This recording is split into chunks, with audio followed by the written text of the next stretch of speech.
നമ്മൾ ലുലു മാൾ വരെ വന്നതല്ലേ, ഞാൻ ഹവ പിടിച്ചിട്ടുണ്ട്. നമുക്ക് ഹന്നാക്കൊരു ചാലഞ്ച് കൊടുക്കാം. 132 രൂപയുടെ സാധനം ഈ ഒരു ലുലു മാളിൽ നിന്ന് ആവശ്യമുള്ള സാധനം മാത്രമേ എടുക്കാവുള്ളൂ, ഒന്നേ എടുക്കാവുള്ളൂ. അപ്പം എന്തായാലും സെർച്ച് ചെയ്തു.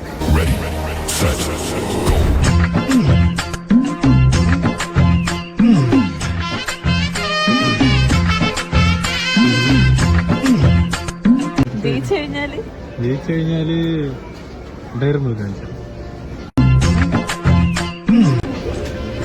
ഹെയർ കളറൊക്കെ നിനക്ക് ആവശ്യമില്ലല്ലോ.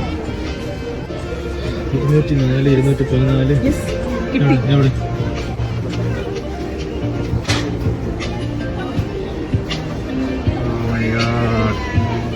ഞാൻ പറഞ്ഞ ചാലഞ്ച് ജയിച്ചോടെ നിൽക്കുകയാണ്.